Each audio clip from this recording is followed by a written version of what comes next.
Ela pergunta o seguinte: gostaria de saber como identificar problemas oftalmológicos em crianças, pois minha filha teve problema desde que nasceu e só descobrimos quando ela fez 3 anos e caiu da escada porque não viu. Quer dizer, foi uma situação como essa. Eu acredito que devo ter inúmeros casos como esse, né? Isso que a gente falava comum. agora. Como é que você vai saber que um bebê pode ter um problema? Pois é, em que momento esse é um identificar problema, isso? é um problema que choca muitas famílias, quando às vezes a criança chega com 6, 7, 8 anos de idade e de repente descobre na escola que um olho enxerga mal. Às vezes não são nos dois, e às vezes acontecem problemas num dos olhos e a família acha que a criança está enxergando normal, porque o outro olho enxerga normal, compensa a deficiência do doente e a criança vai fazendo as atividades normais e de repente descobre que um olho não enxergava direito. E aí já era tarde para tratar. Então, a recomendação hoje é que, bom, existe o teste do reflexo vermelho quando a criança nasce, isso é feito já logo no nascimento. É obrigatório. É obrigatório. No qual se ilumina a pupila e tem que ter um reflexo vermelho vindo de dentro do olho, que é um reflexo da retina. Se o reflexo for esbranquiçado ou não existir reflexo, isso tem que ser encaminhado urgente para o oftalmologista. E a recomendação é que até o final do 1º ano tem que ter uma consulta oftalmológica, o ideal. Depois, com 3 anos de idade, tem que ter outra consulta oftalmológica. Porque o principal problema das crianças é o que a gente chama de ambliopia, que um dos olhos não desenvolve a visão. Pode ser por olho torto, pode ser por catarata, pode ser por vários motivos. E se esse problema for diagnosticado no início, até por volta dos 4, 5, 6 anos de idade, na maioria das vezes tem tratamento. O problema é que muitas crianças chegam depois dessa idade.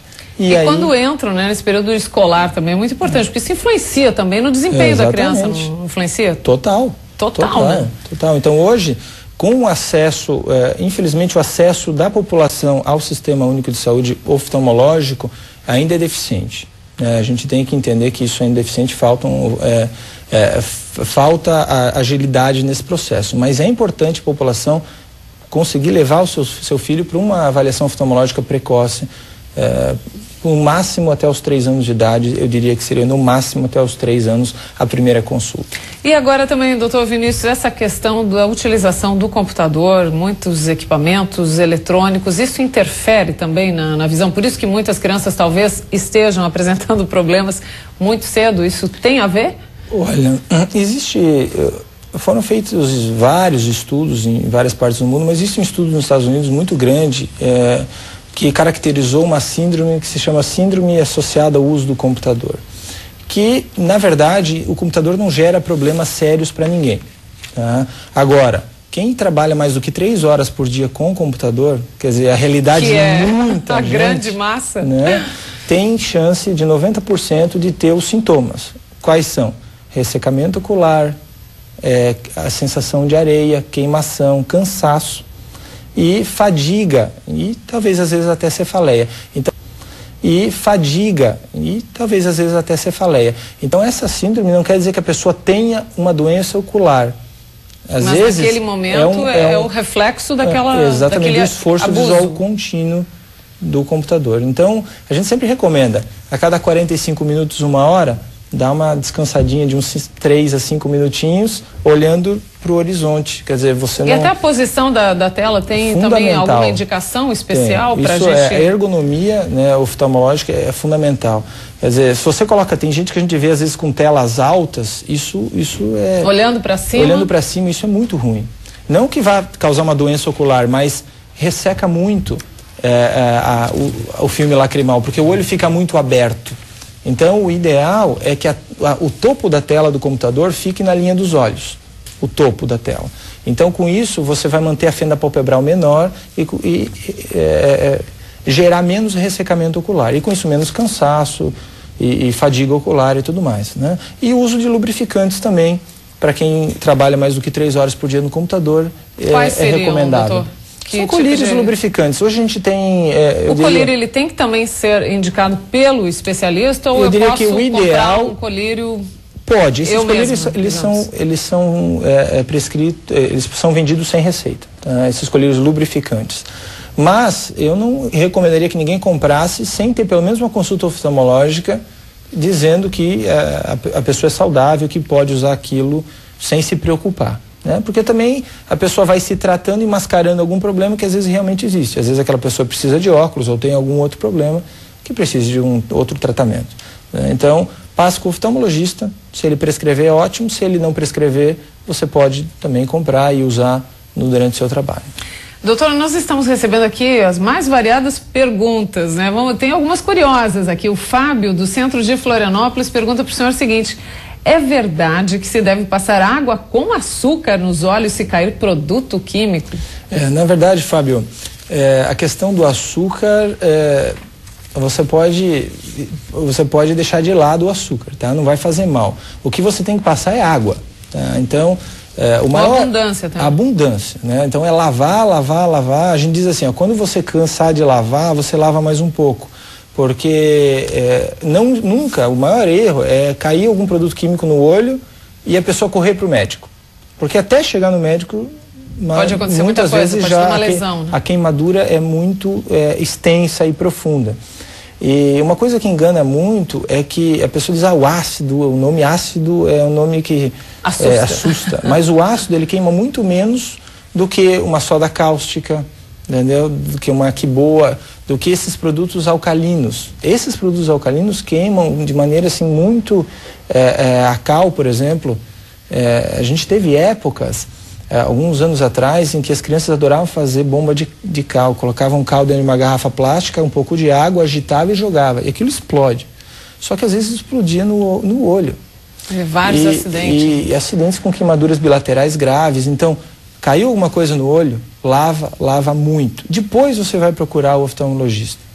Certo. Mais uma pergunta aqui, a Márcia de São José pergunta para o senhor: a criança que usa óculos pode fazer atividades físicas? Pois acontece um certo preconceito, diz ela. Márcia de São José. Eu tenho certeza que deve fazer. Claro que às vezes se a criança tem um interesse por lente de contato, é uma opção. Ela pode usar lente, se ela é uma pessoa que gosta de muitos esportes, porque às vezes não... É seguro praticar esporte mesmo com a lente? Não tem problema nenhum? Muito seguro, muito seguro. A questão do uso do óculos não é pelo preconceito, eu diria que, eu acho que assim, a criança tem que praticar esporte até para ela se sentir parte do grupo, né? Você nunca vai poder passar pela cabeça da criança que você está sentindo preconceito em relação a ela, porque ela usa óculos, coitadinha, nunca isso. Ela não é coitadinha porque ela usa óculos, certo? Então ela tem a vantagem de ter o óculos para enxergar bem e para poder fazer as atividades dela. Se ela gosta muito de esportes, às vezes a lente é uma opção. Se não... Não tem restrição de idade a questão da lente? Não. Hoje tem crianças que usam lente de qualquer idade, né? E se adaptam bem? Muito bem. Agora, se a criança quer ficar no óculos, às vezes existem essas armações de policarbonato, com lentes de policarbonato, ou Trivex, que são lentes que não quebram. Teoricamente inquebráveis. Então a criança não vai quebrar, mesmo que ela leve uma bolada no olho. Agora não vai fazer um óculos de cristal para uma criança fazer esporte, porque... Mas, sem dúvida o custo aí que é diferente, né, doutor, com relação a esse? Não é tão diferente, tá? Hoje em dia o policarbonato é acessível? É muito acessível, Bem, a Ângela do centro aqui de Florianópolis gostaria de saber se após a cirurgia de catarata tem que usar lente permanente. Na verdade, a lente que se usa é uma lente intraocular, certo? Que é no próprio olho. No lugar da catarata, implanta uma lente dentro do olho. Essa lente não é que nem a lente de contato que tira e põe. Então é uma lente que fica fixa a vida inteira, uma lente fixa. E não precisa ser trocada? Não precisa ser trocada. Esse material, ele é durável. É o mesmo material que a gente põe em crianças, às vezes de 2 semanas de idade, e vão viver a vida inteira. E nunca vão precisar trocar. Exatamente. Bem, outra pergunta relacionada à catarata, a Marlene, lá de Blumenau, pergunta: a cirurgia de catarata tem que ser a lente importada ou pode ser a nacional? Qual é a diferença entre as duas? Bom, na verdade, a questão, quando a gente fala importado nacional, a gente tem que entender que hoje os fabricantes, alguns fabricantes nacionais têm muita qualidade, tá?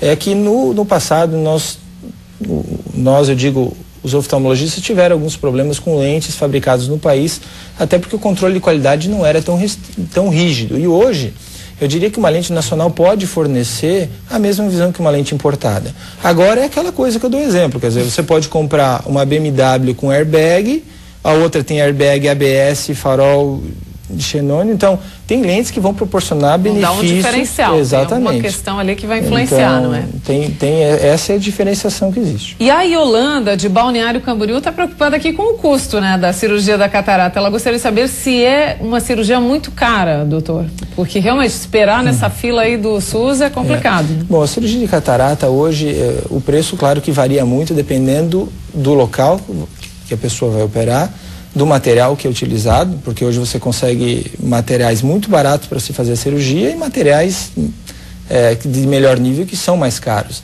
Então, não vou dizer assim um preço específico, eu diria, pode variar aí de 2.000 a 5, 6 mil reais, ou se você colocar uma lente importada, multifocal, top do mundo, aí você pode ir para 10 mil reais numa cirurgia de catarata. Vai influenciar. O João do Estreito, também aqui de Florianópolis, pergunta se operação, né, como hipermetropia, ela pode ser também feita a laser? A hipermetropia a gente faz há muitos anos já com laser, né? Então, hoje nós temos, mesmo em Santa Catarina, nós temos lasers muito bons para operar hipermetropia, astigmatismo, miopia. Então, os erros refrativos, inclusive, com técnicas que a gente chama de monovisão, até a presbiopia nós temos operado com sucesso, que é aquele problema da visão cansada, né? Que acontece depois dos 42 anos, a pessoa tem problema para a leitura. E hoje nós temos um sucesso muito grande. Não é aquela liberdade, às vezes, 100% para todas as atividades, para aquela pessoa que depende de um óculos multifocal.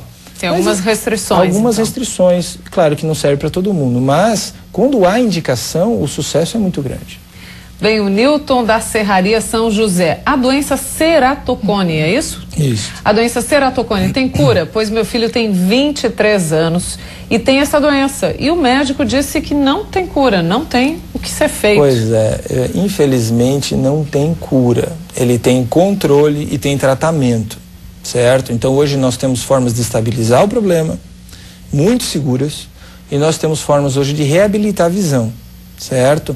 Tanto com lentes de contato, anel de Ferrara, que é um tratamento desenvolvido no país pelo Paulo Ferrara e que já é usado há mais de 10 anos, há 15 anos na verdade, e temos transplantes de córnea, que inclusive uma técnica nova de transplante que nós desenvolvemos no Hospital de Olhos lá, Sadala, em Joinville, ganhou um prêmio nos Estados Unidos, lá nesse congresso. E o que tem de diferencial? Essa é uma técnica, porque quando você vai fazer um transplante no ceratocone, você não precisa trocar as 5 camadas da córnea. O paciente com ceratocone, ele tem problema nas 3 primeiras camadas. E o que acontece? Ele a visão fica muita dificuldade. Porque a córnea fica bicuda, por isso que chama ceratocone. Cerato é córnea, cone é cone. Então é a córnea na forma de um cone. E isso distorce muito a visão, dependendo do grau da doença, claro. Tem pessoas com ceratocone que têm visão até boa. Agora, quando a doença vai avançando, a visão vai ficando extremamente distorcida, mesmo com a correção com óculos, a visão é ruim.